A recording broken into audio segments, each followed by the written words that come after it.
So for this particular section, we're going to start off by talking about how would we model elasticity when we're dealing with a complicated solid.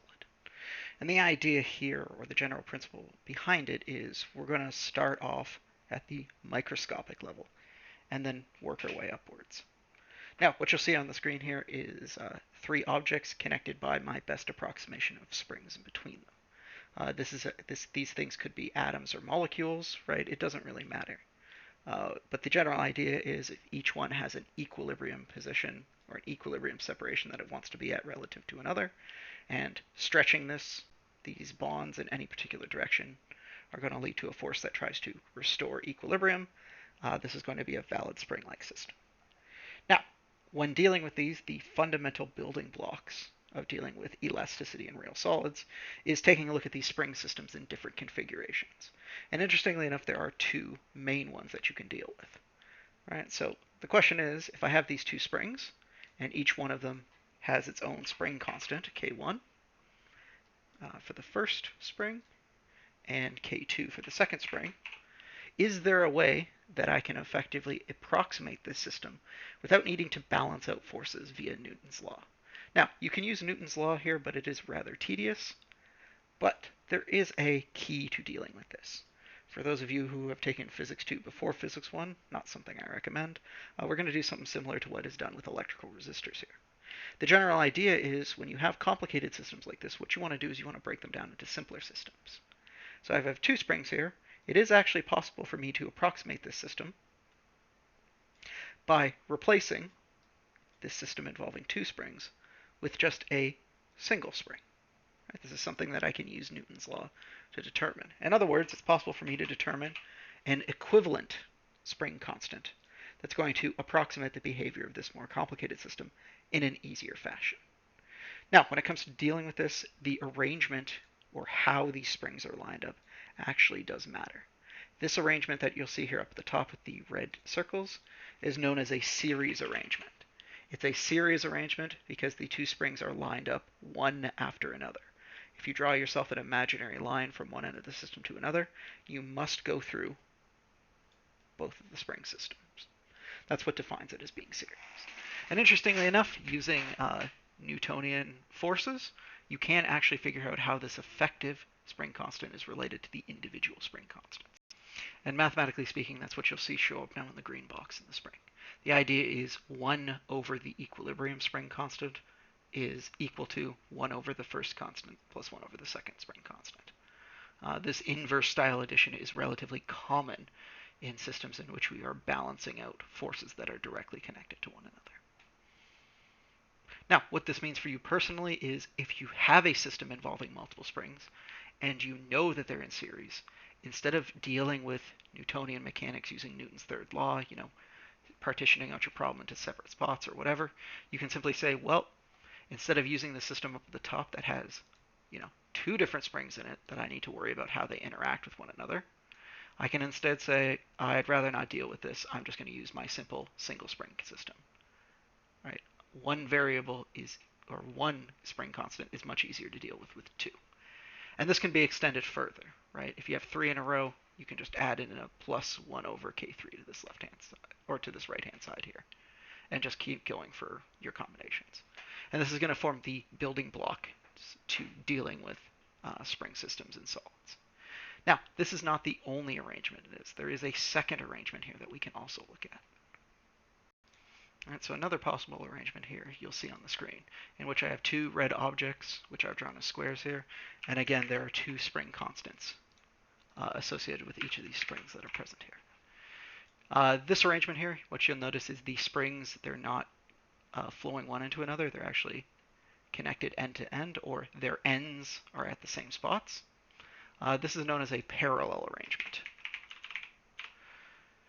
Now, just like before, you can use some mathematics with Hooke's law for elasticity to figure out how might you replace this system by just a single spring in between the two boxes.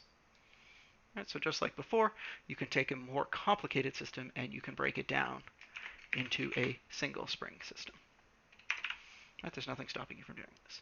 Now, if you work through the mathematics for this, what you'll find is that this new equivalent spring, that you can replace your two original ones with is simply the two individual springs added together. And reasonably speaking, why this comes out is if you stretch the system apart, you're pulling both the springs the same amount. So it's no surprise that both of them added together are going to give you your equivalent behavior. Now, in terms of the practical application of these types of things, there are applications you've seen before. If you've been doing any chemistry, like with carbon-carbon bonds, you may have compared a single bond to a double bond. So I'm going to do my best to draw here. So we have a single bond, and then we have a double bond. And if you sat through chemistry, you may have asked yourself, well, which one of these bonds is more rigid? And realistically, although it's not 100% accurate, mathematically using this formalism, the bottom one here is most of the time more rigid of a bond than the single bond. And the reason for that, at least in a physical standpoint, is the effective spring-like behavior of a double bond is always going to be larger than, say, an individual bond-style behavior. Now, this is not, mathematically true. It's not like a double bond is explicitly twice as strong as a single bond. But this same ideology holds true for most systems. So if you have connections in parallel, or spring-like things in parallel, the equivalent one is always going to be bigger than, typically speaking, the individual one. Now, lastly, for those of you that are interested in the more microscopic end of biology, these spring-type systems are actually well used with a technique known as an atomic force microscope. Because even though here I've drawn them as two surfaces, they can actually be parts of individual chemicals.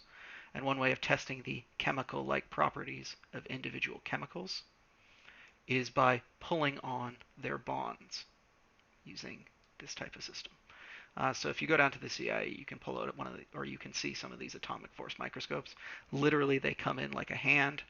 They grab on to different parts of your system, and they literally pull on it. And measures of rigidity are actually pretty good measures of most systems. You can measure, for example, how rigid bacterial membranes are. That'll tell you, realistically speaking, how alive or how, I don't know, live, not dead they are. Sorry, I'm not a biologist. It's the best word I got for it. And all sorts of properties can actually be done by looking at the mechanical properties of the things you're dealing with. Now, we can extend this idea of multiple springs out, or of having multiple springs present in different objects, outwards to actually looking at complex real objects. And we do so with a variety of things known as elastic moduli. These elastic moduli are similar and directly related to equivalent spring constants, but they follow a slightly different formalism due to having to deal with bonds that can occur in both series and in parallel. And typically speaking, when we deal with this, we sort them into three main categories based on how forces are applied to our system in question. So you'll see our system in question up here at the top. It's a box. And when dealing with our moduli, what we're going to do is we're going to look at how our box behaves when we push on it in different ways. So the first modulus we're going to start off is Young's modulus. Now, Young's modulus is a linear modulus, which means we're only going to push on one side. So what we're going to do is we're going to apply our force to this side here, marked with an X. And for Young's modulus, what we're going to do with our force is we're going to push directly down on top of it. Right? So we're going to apply our force so that it is perpendicular to the surface, or straight down on it, and only on one side. Right? So basically we're just trying to crush one side together, or trying to crush down one side. Now, we can take a look at how far this side is going to be displaced from equilibrium.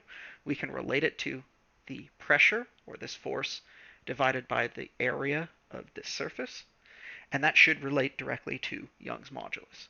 And for most objects, they have a relatively consistent Young's modulus. Now, in terms of relating them, what we basically say is the pressure, which is the force divided by the area, so the area of this particular side of our object, is equal to negative, because of course it's a spring-like system. The displacement is going to be opposite in direction of the force. Young's modulus here, so the y here is the modulus. Right? It is the effective spring-like constant. multiplied by the displacement from equilibrium, this is the same one we had in the spring system, divided by L. And L is simply how long is the amount, or what's the length of the object to be compressed. So as we push down here, we're going to look at how far we compress it, which is the displacement from equilibrium, and we're going to compare that to how big the entire thing is. And the reason why we have this displacement from equilibrium divided by L here is because at the end of the day, it's not so much how far you can crush a surface, it's how much or what percentage of that particular axis you can crush in total. That's more consistent and more effective. So to put that into perspective, if you have a really, really, really, really, really big object, it's possible for you to crush a surface or displace one side of it from equilibrium more than if you have a really, really, really tiny object. Now, the very last one here, we have this symbol here, sigma. Sigma is simply the displacement from equilibrium divided by the length. It's a quantity known as the strain. Right? But typically speaking, Young's modulus is the one that depends on the material itself. The area, the displacement from equilibrium, and the total length to be crushed are all dependent on the shape of whatever thing you're looking at. So that's the first one. If you take your desk and you push down on one side and you measure how far your desk has been compressed, you are effectively making a measurement of Young's modulus.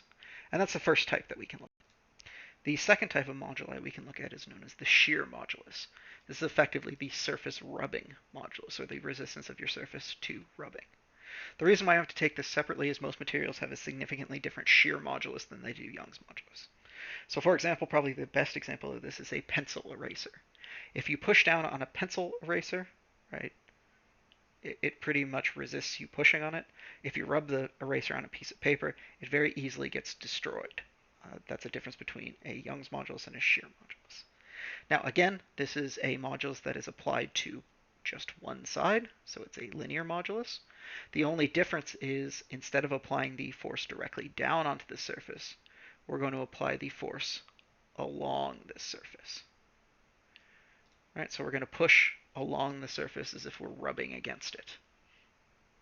Right, and that's the main difference between the Young's modulus and the shear modulus. Now, mathematically speaking, it is relatively similar. Right, so at the bottom here we have the same force per unit area, or pressure. So again, we're just going to look at the area of the surface we're pushing at. For our displacement here, it is a shear displacement. So for just the top side, we're going to see, how far it gets pushed. The bottom side is going to remain fixed. And we're going to compare that to how thick the thing is. Right? So this is our displacement from equilibrium shear. Right? It's along the direction that we're pushing it in. And the h here, again, we're looking at how thick the sample is. And again, S here is just like the Y in the preceding one. The S here is the shear modulus, or the modulus in question. So it's very, very similar, mathematically speaking, to Young's modulus. The only difference is our force and displacement are along just one side of the surface. The bottom surface remains fixed. And so if this thing gets displaced, its shape is actually going to change. It's going to make a rhombus style shape. So I'm going to do my best to draw this here. So just to show you what this looks like, this is the bottom surface. If we displaced the top surface a little bit to the left here, it's going to give us an overall shape that looks like this. Right? Because we have a displacement on this top edge. Right? So this here is again associated with rubbing.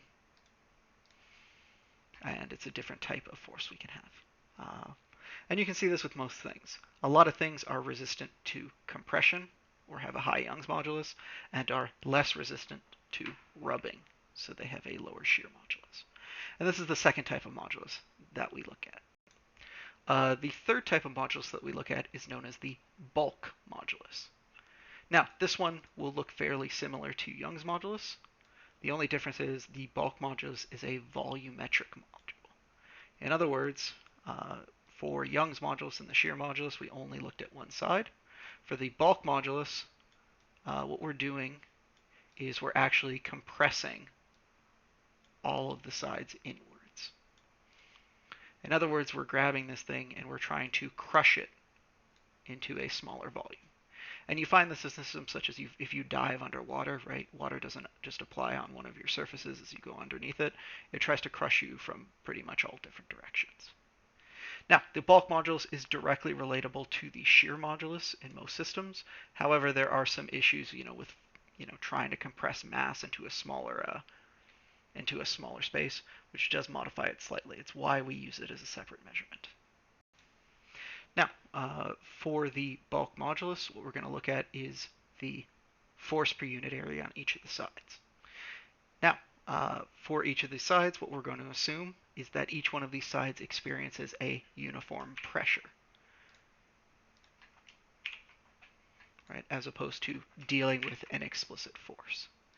But at the end of the day, for most uniform objects, such as cubes and whatnot, they're all forces and pressure are going to be exactly equal to one another.